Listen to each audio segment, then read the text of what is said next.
Oh, hey. You're home early?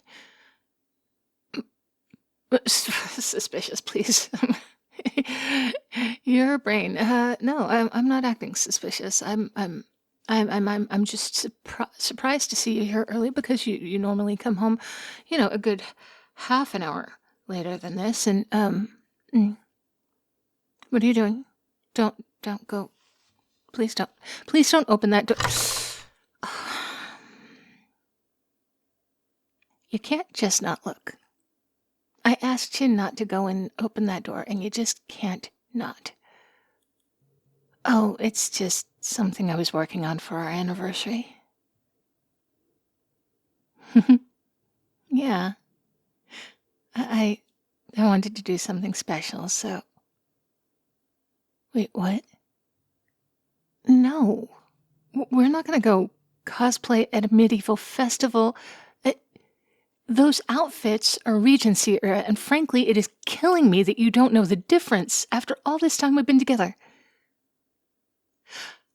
Oh, oh, okay. Sorry. No, I definitely thought you didn't know the difference. No, I didn't underestimate you. It's only underestimating you if it's not possible, if you're not capable of having forgotten. And we both know that that's not true. Mm hmm. Mm hmm. Okay, then tell me this. What color eyes does my sister have? Yeah, you've seen her how many times and you still don't know? I'm just saying, things slip by you sometimes. Okay, thank you. Oh, oh, that's smooth. That is, that is smooth. Good answer. Good answer. All right. For that, I will admit, perhaps I underestimated you. Hmm. The gift? Oh, yes, the gift. Okay, yes, for our anniversary. All right, so I was trying to think of what would be special and unique to our story together. Um, Thinking of the ways I love you and the reasons I love you. And one of my favorite memories is when you found out that I hate zombie movies, and you obviously love zombie movies, and you bought me that book, Pride and Prejudice and Zombies, trying to use my love of Jane Austen against me. And instead, you kind of came to love Jane Austen as well. And I can tolerate zombie movies if there's not too many squelching sounds, because the squelching sounds are just awful. But back to the point, Jane Austen became something that we did together, reading those stories back and forth to each other. And um, I kind of always thought of you as my Mr. Darcy. Albeit, I don't think that the original Mr. Darcy would have been into zombie movies, but still, you are so many of the things that he is. I mean, handsome. You're you're compassionate and caring, and you don't make a show of it when you help the people that you care about. You do so quietly, and we may never know until we happen to find out by accident. You you take responsibility if ever you've done anything wrong, which is pretty rare because you always behave with the best of intentions. And you might be a little difficult to get to know in the beginning. But once we get to know you, no one who knows you could ever not love you. So, um, back to Jane Austen. I thought that for our anniversary, maybe we could use a little time travel gadget we've got to go further back than we've ever gone before. And go back to the era of Jane Austen and see what it was like when she fell in love with Tom Lefroy, who was her Mr. Darcy. Well, I mean, okay, technically, since she's the one who created Mr. Darcy, then every Mr. Darcy is her Mr. Darcy. But, I mean, the guy who is said to have inspired Mr. Darcy. Although, you know what? I actually think that he probably inspired Edward Ferrars from Sense and Sensibility, because that character was a clergyman who had no money, and the main character had no money. And that was more like Lefroy and Jane Austen. They couldn't marry because neither of them had money, and each one of them had to marry somebody who had money. And I'm sorry, none of this is the point. The point is, Jane Austen met Tom Lefroy, a.k.a. the love of her life, when she attended a dance hosted by her friend and his aunt, Madame Anne Lefroy, in December of 1795. And knowing all of this, I have spent all of my free time for the past few weeks going back in time to 1795 in Steventon, Hampshire, so that I could befriend Madame Anne Lefroy and get an invitation for us to that dance. We can go spy on Jane Austen as she falls in love.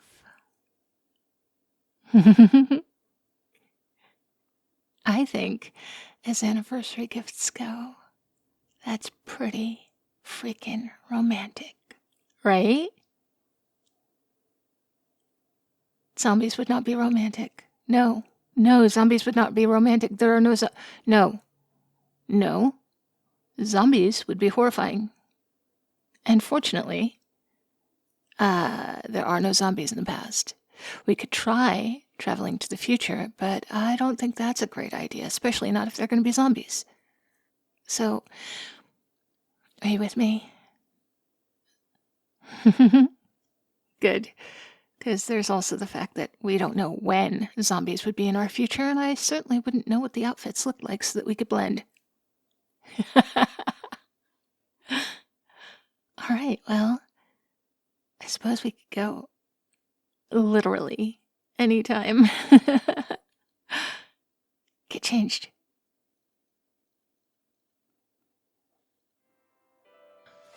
Oh my goodness, I'm so excited. Are you ready? All right, let's go in. Oh, there she is. I don't see him now. Oh, I don't know. I never heard anything about him coming in late. I just know that she wrote letters about how she flirted with him throughout the night. All right, help me keep an eye out.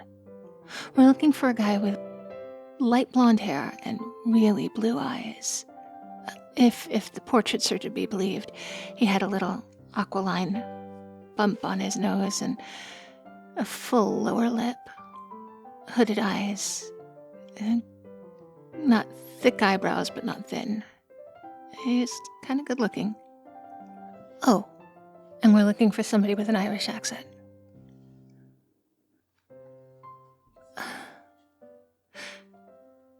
I don't see anybody that looks like it could be him. Oh, wait, no.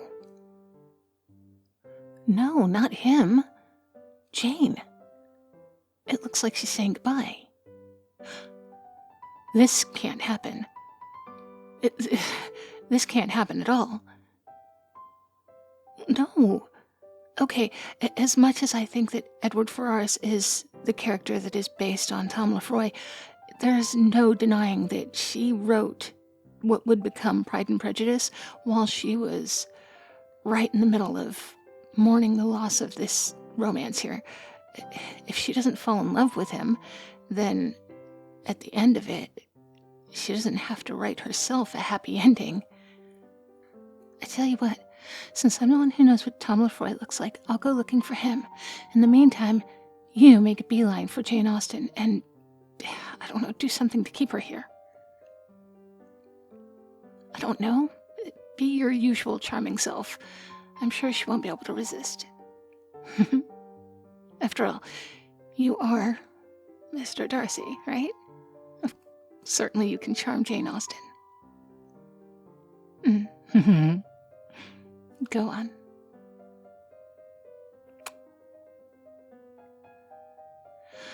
All right, now, if I were a long-dead Irishman, where would I be? I mean, aside from in a vault. What do I know about him? Let's see. I know that he was kind of shy, and I know that he was going to be a lawyer, but he wasn't yet. In fact, he took a break from his studies in order to come here for the holidays. Where did the shy, studious kids hang out when I was in school? Of course, the library. He's probably hanging out in the library. Okay, let's go find him. Oh my God. He's here. It's just like in Becoming Jane. He's in the library. Mr. Lefroy. Hello. I believe your Aunt Madame Lefroy was looking for you. I think she wanted you to meet some of the neighbors. Miss Jane Austen is here. She's about your age. And, she also likes books. I'm sure that you two would get along famously. Come, I'll help you find her. Oh, I'm gonna introduce you to Jane Austen. No, there's nothing funny. I just, I have a little nervous tick. Oh, there she is. Oh, no. No. The man she's speaking to is not Herbo. He came here with me. Come, I'll introduce you to him, and he can introduce you to her. Yes, she does seem very interested. But he's a very charming man. Me? Oh, no. I'm not charming. I'm just, well, thank you. But no, come, let's go meet the... I can't dance.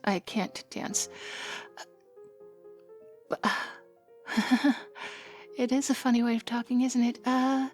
It's on account of me being American, which is also why we can't dance, why I can't dance, because we have different dances in America. I don't know any of these. Come along, I'll introduce you before they get any more involved.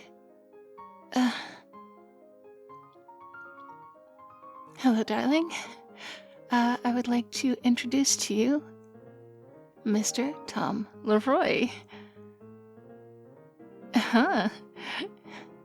And Jane Austen, it is such a pleasure to meet you.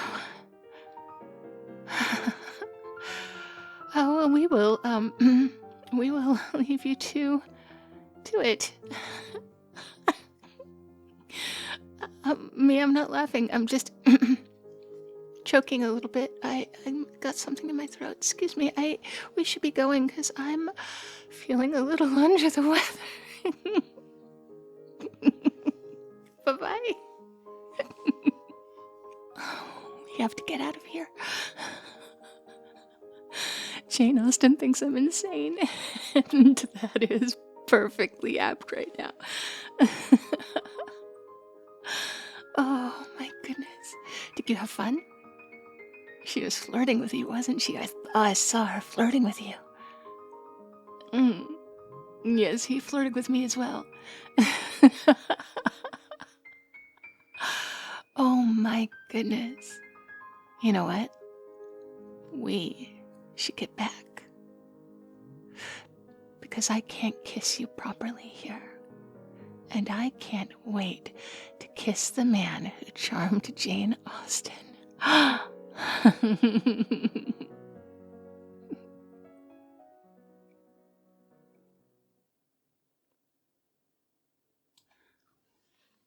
Mwah.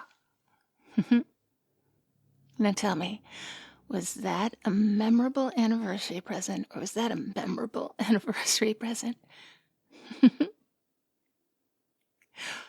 Oh, it's not over with yet. No. Well, now that I have seen what it was like firsthand, I want to rewatch Becoming Jane with fresh new eyes and see how close they got to the way it actually was. You get the popcorn started, and I will pull it up on Prime.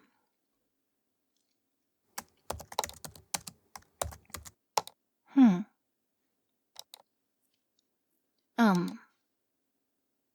Huh. Hey, honey. Um, do you remember Becoming Jane? Do you remember watching it? Uh, this synopsis says something about Jane falling in love with two men at a party. Oh no. Oh my god. Oh my god, don't you see? I was right. Tom Lefroy was the inspiration for Edward Ferrars. You were the inspiration for Mr. Darcy. And you know what else it means? Oh, well, it only means that I have officially won gift giving for the rest of our lives. There's no way you're ever going to top this. I made you Mr. Darcy. Yeah, that was me. I did that. You can't top it. Well, maybe. I suppose the bigger gift is that I get to have the real Mr. Darcy. Mhm.